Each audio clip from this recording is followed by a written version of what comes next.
Hello everyone. I've been wanting to make this video for so long now. Ever since I got the Ember, I've been going through some trials and tribulations of trying to understand how heavy is the trailer versus the truck, what's the best way to set it up, the distribution bar, the fact that it's tongue heavy, is my truck set up right? I've gone through a bunch of different tests, and I'm going to go through now and show you the full journey I went through. I'm also going to cover how I set up my distribution bars, what kind of truck I chose from a tow vehicle perspective. I'm going to put this into chapters, so feel free to look below and skip around this video to the areas that you're interested in. But hopefully you can either enjoy my journey or maybe even learn from my journey and understand a little bit more about how I look at weighing my tow vehicles.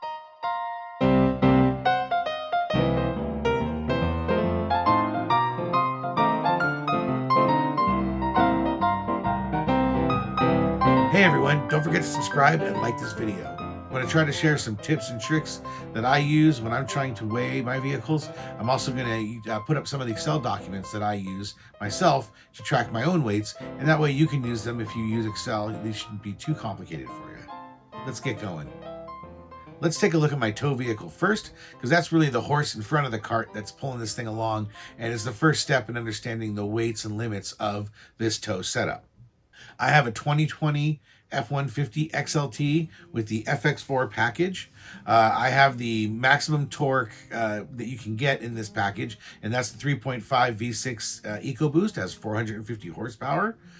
I also made sure that this model had the max payload package, and that comes in with a 7,850 gross vehicle weight rating. I'll be talking about all those terms like gross vehicle weight rating in a moment, but just know that I got one that can handle the most weight that an F-150 can handle. I also made sure to have the max trailer package. Now this is to make sure that you have a trailer brake and other features so that your truck is pre-built and ready to tow large trailers. And I do have a 4x4. The 4x4 shouldn't be used predominantly in towing, but that 4x4 can get you out of a lot of sticky situations when you are towing, especially when you have an off-road or an overland vehicle like my trailer, which I took on multiple dirt roads, took through mud, and plan to take it through a lot more in the future. With this FX4 package also comes things like skid plates with a locking rear axle that's set to a gear ratio of 3.73. If you don't know gear ratios, don't worry about it too much. Just know that a number like 373 is meant a little bit more for trying to take loads up hills and taking your torque and turning it into towing power. This is opposed to having like a 3.15 rear axle, which would be set up more for a sporty truck that maybe you're taking down to the drag strip. That's not where I need my torque. I need my torque in the power that takes me up a hill. And the locking rear axle is just a bonus. It's really great when you're getting stuck off-roading or really getting a hard time getting over an obstacle. I would imagine using it when towing. If I was stuck in mud or if I need to get out of a situation, turning on your locking rear axle so that the wheels spin in tandem is a great way to get out of a sticky situation like mud or snow. As I go through all of these maximum allowable weights and these standards and specs, know where I got them all. I got them from the 2020 Ford RV and Trailer Towing Guide. This is available at fleet.ford.com. The Ford company considers the F-150 one of its fleet series of vehicles. In fact, it's probably one of their premier fleet vehicles. And the idea here is that fleets are managed for commercial use, and so you need to have all the specs, all the standards. They need to be able to be maintained. And in fact, I wouldn't buy a Ford vehicle unless it was part of the fleet group, really. And if you look inside, you'll see all the specs. The way I figure out the specs for my truck is that I figure out what the axle ratio is, what the engine is, and then I go over and go for the 4x4 long wheelbase edition. I do have a long wheelbase. Again, that helps with towing. It doesn't help so much when you're off-roading, but it definitely helps when you're towing, having a longer wheelbase. And that book uses the industry standard terms that we're going to be defining here. If you look back at the first video I did on weights, I really did a poor job of defining terms. I had a few comments feeding back that I should have done a better job, and I really should have. This is why with this one, I put a lot more energy into trying to be as formal as I could, talking about the weights. Let's start with the FAWR, the front axle weight rating. It's the gross front axle weight rating, which means it's the most weight that the front axle can handle. And in this case, it's 3,750 pounds. The rear axle comes in at 4,800 pounds. Yep, you can see on my label, which is just inside my door right there, that this does have a 4,800 pound rear axle. That is exceptionally heavy duty relative to your average Ford F-150. And that extra pounds it gives me is something that I planned on early on when I was buying this as a tow vehicle. I've always found that the rear axle is the weak spot, which I'll be talking about in just a moment. This is where the max payload package comes in that I talked about earlier. Because I have the max payload package, I have a rear axle rating that is exceptionally high. The next one is hitch weight rating. And this is how much your truck is rated to tow if you put a tow shank into the tow receptacle at the back of the truck. So by putting that in there, you're now limited by 1,320 pounds of weight coming down on that hitch. What's otherwise called tongue weight of the trailer cannot exceed 1,320 pounds. And it does say in the book that this assumes you're using weight distribution bars, which again, I'll be talking about in a moment. You now have on the trailer the gross axle weight rating. Similar to the front and rear axle of the truck, this is the same rating saying how much can this axle handle in total weight. Not how much can the whole trailer take, but how much can the axle take? Because even though it is a single axle, there's also weight up on the tongue. So this is just looking at the gross axle weight, and that is 4,870 pounds. And as I just said, there's additional weight on the tongue that needs to be accounted for.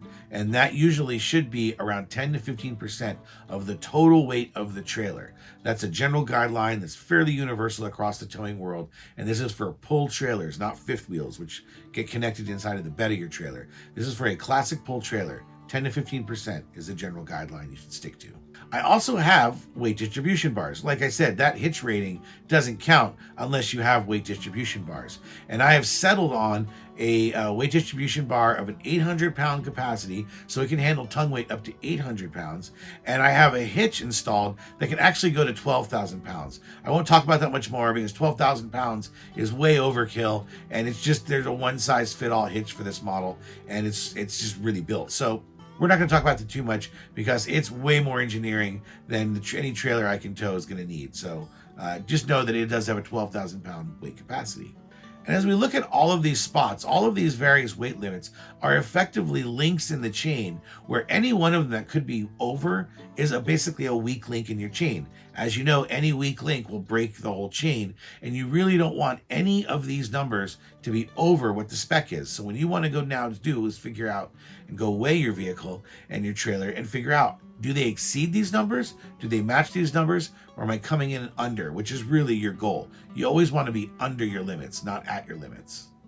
So if we look at my truck, we have the gross vehicle weight rating. This is the total amount of weight that the truck in total can take on all four wheels. This has to do with all the limits from, the doors down to the wheels. The scientists of Ford have calculated that this truck should not weigh more than 7,850 pounds. But if you total up those two axles and you run them both at maximum, you'll see you could potentially run those axles all the way up to 8,550 pounds, even though the gross vehicle weight rating is at 7,850 pounds. This is not good. You don't want to do this. You want to find the minimum spec that you might be going over, and that is the spec, the lowest common denominator that you need to hold to. So in this case, you wouldn't want to overload this truck more than 7,850 pounds, even if those axles come up short. This is something you need to look out for. Just because one limit isn't hit, it doesn't mean down the stream or down the chain, some other limit isn't being hit. And each weight limit needs to be assessed and addressed on its own. So hey, let's take a look at the trailer now for another example. The gross axle weight rating of my trailer is 4,870 pounds. But the actual gross vehicle weight rating for the whole trailer is 5,550 pounds. Now you say, well, how can that be? There's only one axle. Well, like I said, the other portion of the weight is coming down on the tongue. So really that 5,550 pounds comprises of the tongue weight plus the gross axle weight. Now, if you took the gross axle weight and ran it all the way to its maximum, and then you took the trailer tongue and ran it all the way to its maximum, you would once again be overweight on the trailer. You would be all the way up at 5,695 pounds when this trailer is not rated to be over 5,550 pounds. Now, I'm not saying these weight limits can't be pushed a little bit. I don't endorse that. I don't suggest that. But if you do push them a little bit, it's not like the next time you go on the freeway, you're just going to flop around and crash into a ditch. But you're not setting up these weight distribution setups and worried about these numbers for driving down a flat highway in the middle of the summer. You need to set up this trailer and this truck so that when you're driving down a steep nighttime mountain pass and it's raining out and you're stuck in really bad weather and visibility isn't that great, and then there's some emergency event in front of you that you need to react to. A vehicle spins out, a truck starts to jackknife. These things happen all the time. I just did a video on crashes and RV crashes. Look it up on YouTube. There's a lot of crashes that you can run into, and you need to be able to avoid those crashes. And you can't do that unless your whole system is set up to spec. And the more you vary outside that spec, the higher chance, one, you're going to have an accident in those situations, or two, where the insurance company finds something in your setup that they feel is not to spec, is overweight, and then all of a sudden want to not pay out or reduce the claim that you filed based on the accident you had. That would be bad. And I should point out, it doesn't happen often, but I have heard of some states doing RV checkpoints at one of their weigh stations where, 99.99% of the time, weigh stations do not want RVs rolling through there. But sometimes they do sort of an enforcement action, and they're actually flagging all RVs to pull over, and they run them through the scales. It does happen rarely. A lot of CHP and other highway patrolmen will also carry portable scales. If they think you're overweight, they can actually have you drive up on the portable scale and give you a ticket if you're overweight. They may even not let you drive away if you're too overweight. Again, these are all reasons to really stay focused on your weight limits. And this will be my third last example. It also gives me a moment to talk about the combined weight rating. This is one we're not going to talk about much because my trailer and setup so far exceed what I own. Your gross combined weight rating is also listed in that guide, and it says this is the most amount of weight you can pull in total. That's your trailer plus your truck. All totaled up, the gross weight can exceed, in my case, 17,100 pounds. So that 3.73 gear ratio that I talked about earlier really comes into play here. Because I have that number, I'm able to tow a lot more weight than I otherwise could have. So there are other factors that define that number, but that's a big factor. And if you look at the towing guide, it'll tell you that your trailer can weigh all the way up to 11,300 pounds. But that only works if the truck is completely empty and you just have a single 150-pound driver driving. So if I've got the kids in the back and the truck's all loaded up with bikes and ice and toys and firewood, and I've got a trailer on the bumper and all that, I'm likely going to be running at 7,850 pounds, let's assume. Let's assume I'm going to take my truck all the way up to its limit. In that case, the most I could now tow based on this number is 9,250 pounds. So it's not 11,300 pounds. Again, you need to think about all of these things in totality and figure out what's your weakest link. In this case, it would be the combined weight rating would be the weakest link. And I wouldn't want to tow, based on this number, anything more than, 9,000 pounds if I want to stay a little under. Furthermore, if I did have a trailer that was 9,250 pounds and I was running it at 15% tongue weight, which, my trailer does run at a very high 15%, then I would have 1,388 pounds on my trailer tongue. And like I said, my hitch is only rated for 1,320 pounds. So there I would be over on my weight. So now we have to reduce it earlier to where whatever that weight needs to be, it needs to account for the fact of what's the tongue weight. And that's the kicker. For all the ultralight and other trailer models that are available for half-ton pickups, you'll find that it's the tongue weight that really drives how much that truck can handle and what size trailer that truck can handle. And it also speaks to that back axle weight, which is why I go for the max tow package, because the tongue weight is generally the biggest consideration when you're towing a trailer with a half-ton truck. Now let's talk about the cargo carrying capacity. This is another number that you need to kind of be focused on when you're buying a trailer especially. It's how much can I put into my trailer? Now this is derived from looking at the gross vehicle weight rating. In other words, how heavy can this trailer be minus how heavy is it when it gets delivered to the dealer. Now keep in mind this does not have water in it, and you have to include water in that cargo. Water weighs 8 pounds per gallon. So you put in 10 gallons, you've added 80 pounds. You put in 20 gallons, you've added 160 pounds. You need to consider that, and it's why it's very difficult in my Ember to really travel out into the desert with a full tank of water. I'll talk about that in a moment when we're figuring out for solutions. If I took my trailer as it's currently configured and filled up the tank all the way with water, it would not be good to drive that on the road. So whew, we went through a lot of terms there, but we need to talk about those terms because the next thing I'm going to do is take my trailer onto the weight scale. You can see all the terms in front of you right here. These are the general numbers we're going to be dealing with. And a few of these, like the weight distribution hitch limit of 12,000 pounds and the gross combined weight rating of 17,000 pounds, we're not going to put a lot of energy on those because, again, that's way over procured. That's a lot of resource. That's a lot more resource than we need. Now what we're going to do is we're going to take the truck to the scale. What I did on my journey when I took this RV out on my 5,000 mile road trip. So as I came across the border fully loaded with a lot of extra items, I stopped at my first RV park in Bellingham, Washington, unhooked, and decided to go weigh the truck. If you're going to weigh your truck on a truck scale and get a really true weight, including your hitch weight, then you need to weigh your truck without a trailer, and then you need to go weigh your truck and trailer. Let's talk about this. After I unhooked, I drove up there with my truck set up for towing with everything in it that I'm towing with. It's important you keep the truck as similar between both tests as possible. So I took this up to a cat scale just north of Bellingham, rolled my truck without the trailer onto a scale, and put each axle on its own section. I'll talk about maybe in another video how to use a cat scale. But basically you put each axle on its own section, and then you go into the app, ask the app, to go ahead and weigh me. And it told me that the front axle was just over 3,400 pounds, or around 92% of the total capacity. So we were good there. On the back, we were only running 64% capacity. So I was only running a little over 3,000 pounds, even though I have a 4,800 pound limit. This, of course, meant that my gross vehicle weight rating was well under at 83%. So the truck empty, of course, is way underweight. We knew that going into it, because we're now going to tow it with the trailer. And when we check the truck weight again, that's going to tell us how much the hitch weight is. In other words, if we know how much the truck weighs now that it's been on the scale, and then we put a trailer on the back and we measure those same two axles, well, however much additional weight is on those axles is how much hitch weight is on the truck. Let me show you what I'm talking about. So then I hooked up the trailer and drove back over to the cat scale. Drove across it, this time measuring all three axles. There's, again, multiple pads on the scale, so you line up each axle on its own pad by itself. And then you hit the app, and a few seconds later, you've got your weights.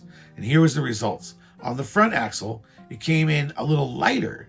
And yes, lighter, because when I put the trailer on the back, it's like a seesaw, and it actually takes weight off the front. And it was down to 3,200 pounds and 87%.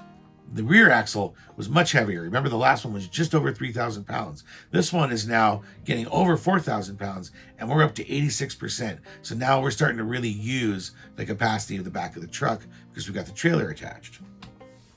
That took us to 7,400 pounds for a gross vehicle weight rating. Again, keeping us at 91%. I'm pretty happy with that. The closer or below 90%, the better. So I'm okay with that. Again, I'm well under on all my numbers. Let's move on to the trailer. Yep, the trailer is overweight. When I put it on the trailer the first time, it was actually on the back axle at 4920, and that's just over the weight rating of that back axle. So that was no good. Furthermore, the tongue weight was coming in at 880 pounds. That's 147% of the capacity of those weight distribution bars. Now, the weight distribution bars aren't holding the full weight, so it's not like that's a major danger, but it means that the weight distribution bars are being used beyond their maximum effectiveness, and they're only going to be so helpful on this rig. They're helpful, but not as helpful as they should be. This is one of the reasons that I have a heavier weight on my tongue, is because it isn't transferred to the truck as much as I would like if I had proper 800-pound bars. But my biggest concern really was that back axle. If my front axles are fine, like my truck is fine, I can take it being a little heavy on the hitch. It's all within spec for the most part, but that back axle has to be addressed. Also, if you look at the gross vehicle weight rating of the whole vehicle now, I'm actually at 105% across the whole rig at 5,800 pounds. So one of the things I should mention is I did this tow before I dumped my tanks, and I had added some water to my fresh tanks. So I was running heavier than I should have with water And that was a combination of the fresh water and the fact that both the black and gray tanks did have some liquid in them. And one of my plans for this first RV spot was to dump. And like I said, I'm not going to address this much more, but just to do the numbers once, you can see that my combined weight rating, which is all the way up at 17,000 pounds, we didn't even get close to that. So the combined weight of these vehicles is 13,200 pounds, and that's something I never really need to consider again. So how am I going to fix this? So one thing, I'm making sure that anytime I leave an RV park, right, I've drained my gray and black to a full extent, and I'm only carrying between maybe 10 to 20 gallons of water at best, depending on my estimates. That was a big win right there, because that's a lot of weight. I also went and took the big heavy ladder out of the trailer and put it into the back of my truck.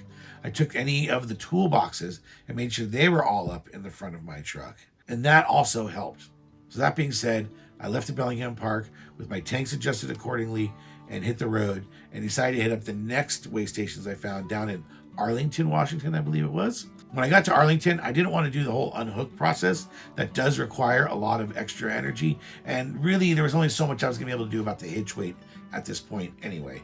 I'm really more worried about the axle weight in the back, and I did a lot of work there, so I wanted to check that out. So I went through the front. Came in under spec at 86 to 89% on the axles. So I moved a bit more weight to the back of the truck and onto the truck, and you can see here we're still at 94% now on the truck. And we go over to the trailer, we can see that I got it all the way down to 4,500 pounds, which was 92%, way better. Unfortunately, I'm not able to actually determine the trailer tongue weight or the gross vehicle weight, because I didn't separate the trailer and weigh the truck by itself. Without doing that step, it's nearly impossible to weigh the tongue. They do make hitches that you can actually have a scale installed on. They make little scales that you can put under the tongue. So it's not the only way, but this is sort of the tried and true traditional way to get your hitch weight, is to simply weigh your truck before and after a trailer. And the difference is your hitch weight. Simple math. And really, it was with this spec I ran. I went through a couple of more weigh stations. I'm not going to show you the weight of every station I went to, but every time I went through, I could see that all my axles were within range, and I got more relaxed about it. And so after about maybe the fourth one, somewhere down in California, I decided to stop checking. I felt good that we were meeting the spec. We were going to get through this just fine. But I did check in with my dealer. I said, we got 600-pound bars when we got this trailer, and we really should have got 800-pound bars. He agreed that, I think the expectation of most of these trailers is that they're going to have somewhere in the 600 range. We miscalculated. I miscalculated. I didn't catch their math. I don't really hold the dealer fully responsible. It's sort of we both should have known better and really checked what the weight limits of these bars were. And the first thing I should have done when I bought this trailer was go drive over to the Catskills and weigh it, right? So I talked to Bob Jones, my dealer, and he said, yep, he worked it out. He made sure that when I got back from my vacation, that there would be 800-pound bars waiting for me. I'll talk about those in a minute. I did settle on using the 800-pound bars, but for the rest of this trip, I was still using the 600s. I never took them off when I was off-roading, and it worked just fine. I never had any problems with them. They provided me some cushioning. They certainly lifted me up higher than when I didn't use them. If I don't have them on there, the bumper drops way down. So I was happy with it, and I felt like I could make it through the trip safely. But I still wanted to resolve this and get every single point in that chain with a green light. So after we got back, I decided to go and see what the trailer weighed like once I got all the camping gear generally out of it. It didn't have a lot of camping gear in it. And I thought, this is sort of my base setup.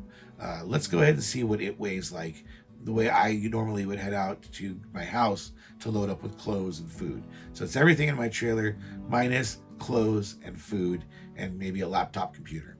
So when I ran it through the scale, no big surprise, the truck came through fine at 86%, 85%, and 90%. But that trailer tongue weight was still coming up heavy. So one of the ironies of this trailer is, even though I had all of that stuff emptied out of the back of the trailer, it still left me heavy on the tongue weight. It also let me know that my clothes and my a little bit of food really doesn't weigh that much. It doesn't make that much of a difference on the trailer. And we're still running heavy. We're running 16% on tongue weight now because I have nothing in the back. and we're running at 143% capacity on those 600-pound bars. So I definitely needed to fix this. So I went ahead and swapped out the bars and then ran the trailer through. It wasn't exactly the same week. Each of these have had a few weeks in between them. So it's not a perfectly scientific test, but it's the best that I can do. So having determined I needed to switch out to the 800-pound bars, I needed to make sure that I did have the weight distribution bars set up as best as I can. Now what I'm using is the Fastway E2 hitch. And there's something to note about my truck. We talked about this in the beginning. I've got the max trailer package and the max payload package. That means that my truck sort of rides high when it's empty, kind of like you see when you see those U-Haul pickup trucks. Real high in the back, almost slanted downward. Because if it was flat and you put the trailer on, you would expect it to stick up in the front until you put weight distribution bars. But in my trailer, it actually sticks down in the front and is already starting at this point, and then the trailer just levels it out, basically. And it took me a while to wrap my head around this. It was making the assessment of how much weight am I distributing very difficult. The distance from the ground to fender, which is what you measure when you're measuring your weight distribution bars, is almost unchanged when you have it both fully loaded and unloaded. Let me point out what I'm talking about here. The way you figure out whether your weight distribution bars are set up correctly, first you measure that height of the wheel well to the ground with no trailer on there. And you call that, in this case, H1. This is directly from the Ford manual. And then you have H2, which is with your trailer totally on your truck, but no weight distribution bars. So it's kind of pointing up in the air a little bit. So that H2 number, that second one, is always going to be a higher number. Once you put the weight distribution bars, the new number, the height, is going to be between those two numbers. Now, where you sit between those two numbers matters a little bit. In the official guide for the hitch, it'll tell you basically the halfway point is what you're shooting for. If you look at that Ford weighing guide from the Fleet Ford's website, you'll see that they have what they call a weight distribution correction factor. And yes, on the F-250s and 350s and some of the other vehicles, you want 50%. But on the F-150, you just want it to be 25% back towards normal. So if you had like 1 inch difference, let's just make it easy, like their math here. If you had a 1 inch difference between fully loaded and fully unloaded when you're looking at that front wheel well, it's 1 inch difference, you would only want that wheel well to come down 25% or 1/4 inch. So you're not dealing with a lot of tolerances here. In my truck, when I was completely unhitched, I was at 37 inches when I measured. But when I was hitched and I had the trailer fully on the truck and I lifted up the jack so it was fully weighted on there with no distribution bars, it only was 7/8 inch higher. Not that much higher. The front wheel well was only 7/8 of an inch higher. Not that much higher, really. And when I put the weight distribution bars on, it comes to 37.5. So for me, I feel like that's pretty darn close, and we're doing pretty darn good. When I use those 600s, there was almost no difference between when I put the distribution bars on and off. But with this one, I got a little more difference. I got that extra maybe 1/4 inch of drop. So clearly the 800-pound ones were working better. So it was time to do one final weigh at the scale with the new bars. You might expect the front vehicle came in clear all the way around. Came in 86% on both wheels. I was a little proud of that balance, and 90% across the whole vehicle. The trailer tongue weight came in at 770 pounds, which is 96% of those new 800-pound bar capacity bars. So now I am within spec on the weight capacity bars, and I'm at 15% of the tongue weight, which again is the max amount you want to be on the tongue weight. Furthermore, my trailer is still coming in on the back axle at 4,500 pounds. Basically, weight was transferred to my truck. Now, I should say in this test, I didn't have a lot of things in my truck. It wasn't set up for full camping. So that's why you don't see much more weight in the truck. But like I said, I can't actually do all these in one day. I have to do them over a period of weeks. So there's always a little bit of change in my truck. But the real point here is on that trailer weight. Now is it coming down on the truck? And it's now within spec.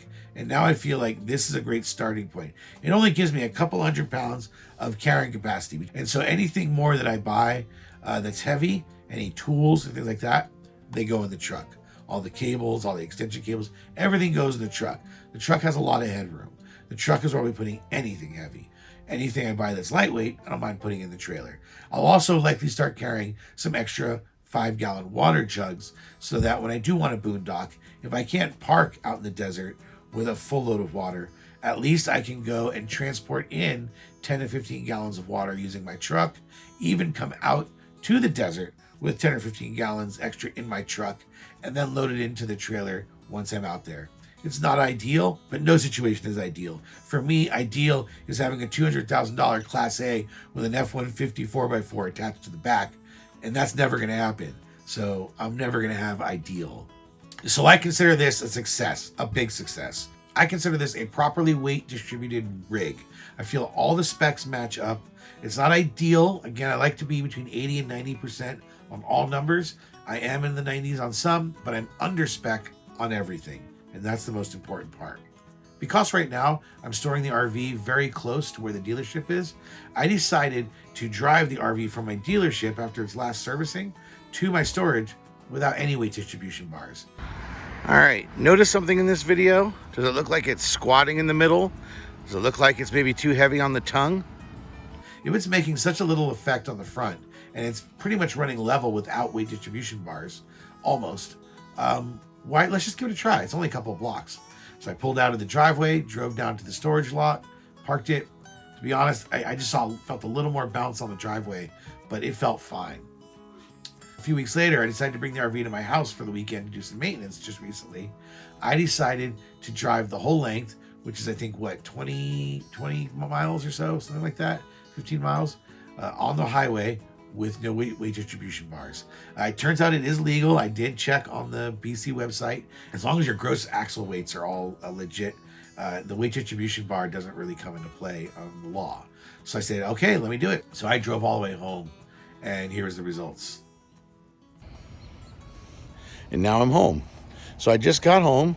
I drove it on some farm roads, some city streets, and then the freeway that gets me here, or highway, I guess we'd probably call it. The trip was uneventful. It felt like when I was in the city and I was going like through intersections, it felt like I was taking off on my first day's trip, meaning I'm full of water, I've got full propane, I've got ice, I've got drinks and food, and the water bottles are all filled. And usually the first day is the maximum weight day for any of my vacations, and I guess I felt like that a little bit. I could feel a little bit of the whoosh when I'd hit the intersections, but other than that, I didn't really notice. And once I got onto the freeway or onto the farm roads, I would have never guessed that I didn't have the distribution bars attached. I probably won't run like this very often. I would do this maybe if I was just gonna move to another campsite, or if I was going off something that was really off camber and I wanted to maximize my twist, maybe I take them off. So how this all turned out, I am very happy with the weight distribution that I've set up across this rig. I feel like it's rigged very well. I'm less happy at the limited cargo capacity that I have in my trailer, but I accept that, as I wanted a single axle trailer. I wanted one that was also sizable. You can't have your cake and eat it too.